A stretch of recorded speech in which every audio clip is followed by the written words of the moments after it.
Donald Trump is so dangerous. His campaign is as divisive as any we have seen in our lifetimes. It is built on stoking mistrust and pitting American against American. It's there in everything he says and everything he promises to do as president. Joining me now is the woman who tried to warn us, former Secretary of State Hillary Clinton. And Secretary Clinton, I cannot imagine what it is like for you to have been watching this 4 years of what has been going on. But I want to start with something that former Vice President Joe Biden said. He has acknowledged that in the briefings that he is receiving, that Russia is at it again, and maybe China as well. Having been through this, he went through it as well in the administration, but you were the victim of it. What would you advise the Biden campaign to do? Well, I'm glad that Vice President Biden and his campaign are speaking out about what we know is going on and what they are learning from intelligence briefings. It's very clear that Russia succeeded. They believe that they were able to influence the minds and even the votes of Americans. So why would they stop? They really want to pursue their agenda of dividing us, undermining trust within our country, helping to elect someone who is favorable to their agenda. And if you're China, which is an easy jump to make, and you're looking at the chaos that the Trump administration has created in the world, while you're trying to assert yourself more, while you're cracking down internally on dissent, on the Uyghurs, setting up a surveillance nation, trying to dominate the South China Sea, engaged in border skirmishes with India, and all this other activity that we're watching with some concern coming out of China. Well, Donald Trump is your biggest ally. His being president with his incoherent, inconsistent foreign policy has given you a tremendous opportunity. So I am glad that Vice President Biden, with all of his experience in foreign affairs from the Senate, from being vice president, is trying to warn the American people that what happened in 2016 is sadly underway again. Yeah, to say nothing of putting bounties on American troops. It's unbelievable, Joy. Yeah. I mean, he has still yet to say anything as the president of the United States about bounties on American troops. It's just unbelievable. It is unbelievable. A lot of it is. I showed the Der Spiegel cover to the former vice president, but, I'll ask you this question. Having been Secretary of State, the thing that is new for me about the way the world is looking at us, the rest of the world has been angry with us during the Iraq War, has felt bullied by the United States on issues regarding their own democracies, et cetera. But this is new.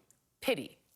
We are seeing headlines around the world that the United States is now an object of pity. We've been kicked out of certain supply chains. Our farmers are now locked out of certain markets because of tariffs. How would you advise fixing that? Or can it be fixed? Do you think that this is a problem that will end up, dominating a lot of the foreign policy of the Biden administration, just trying to repair the relationships and our esteem in the world? It can be repaired if we make a change in the White House starting next January. It won't be easy because we're going to have to rebuild our alliances with our friends around the world who have, as you just pointed out, been looking at us with confusion, with pity, with deep concern about what this means to the future of democracy and our relationships.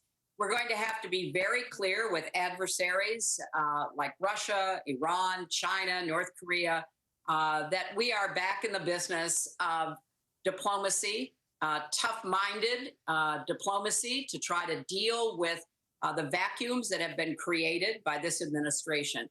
It will take a lot of time and effort and intensive work, Joy, but it can be done. I dare not think about what we would be left with if for some reason Trump were to be reelected, because then I think the damage to our institutions, to the rule of law, to America's unity, and to our role in the world would be much, much harder to repair. You know, and having run against Donald Trump, but even before that, I mean, Donald Trump has been sort of floating around, in elite circles and sort of touching them here and there. So you know Donald Trump. Are you concerned that Donald Trump will not accept the results of the election in November if he loses? Well, he seemed to signal that with his Chris Wallace interview, didn't he?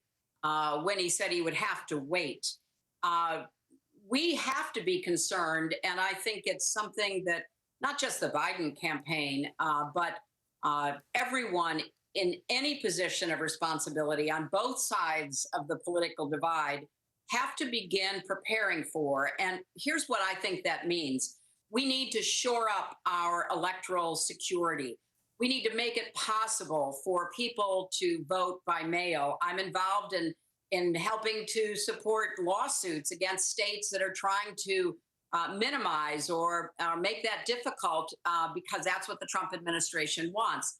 We have to make sure there are enough poll workers so that people can vote in person with early voting and enough places when they show up on election day.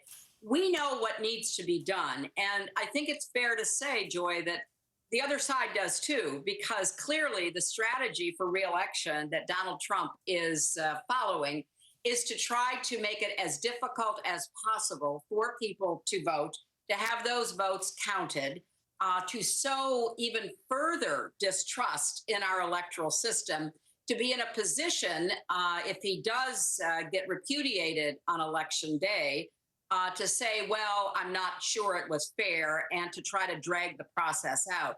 So I take his veiled threat. I take it very seriously, and I hope that fair-minded, conscientious officials at all levels of government will do everything they can to make our elections work and to make sure that people have a chance to vote and have those votes counted. All right. Well, Secretary Clinton is going to stay with us for just a moment. And coming up on the other side of the break, can you name the 3 animals that you see on your screen right now? If you can, you might also be a stable genius.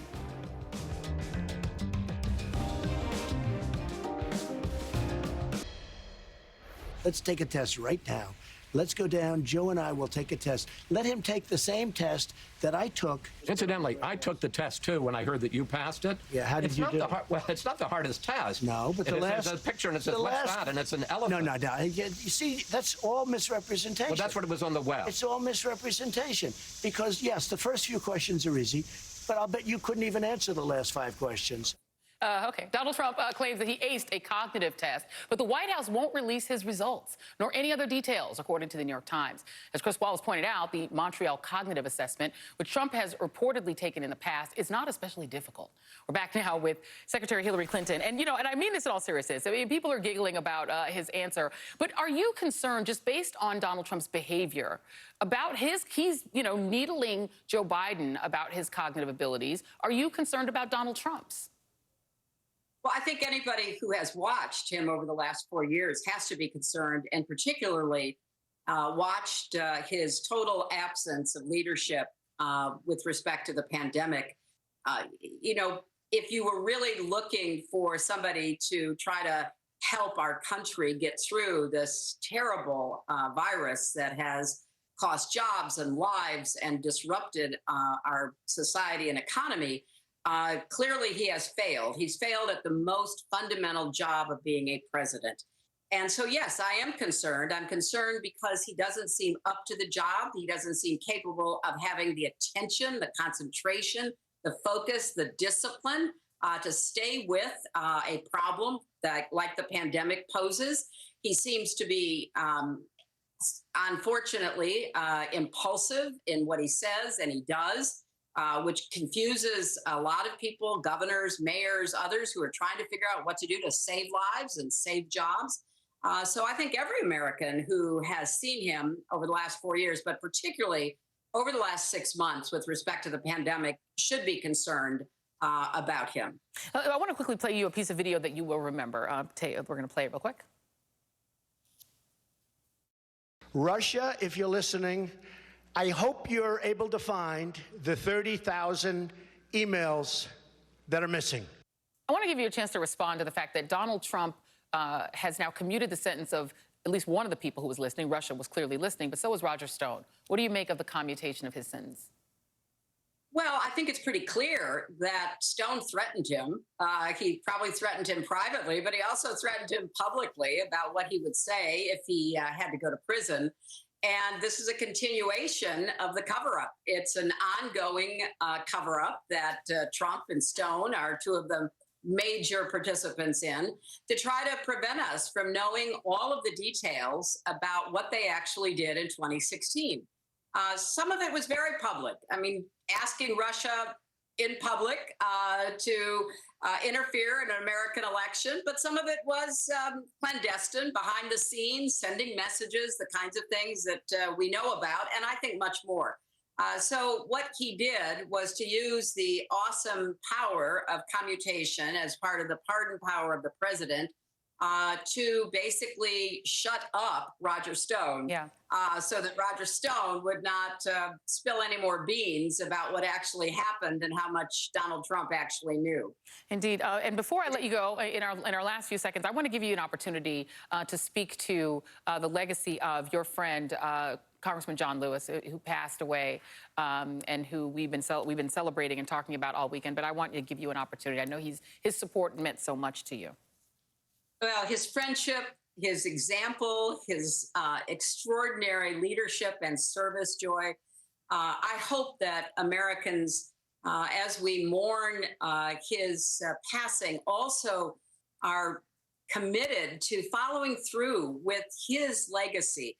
And that, for me, would mean getting the Voting Rights Act passed. It's been passed in the House. It should be passed in the Senate. It was something that he worked on his entire life. He paid a huge price in being beaten and jailed because he believed that every American should have the right to vote and have that vote counted.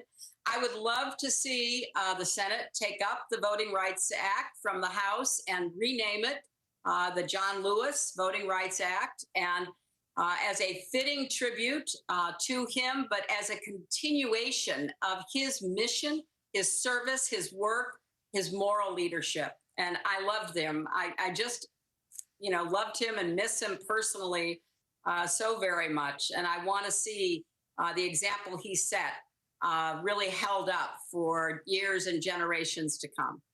Secretary Hillary Clinton, thank you so much for your time this evening. Really appreciate you being here. Thank you, Joy, and congratulations. Thank you very much. Thank you.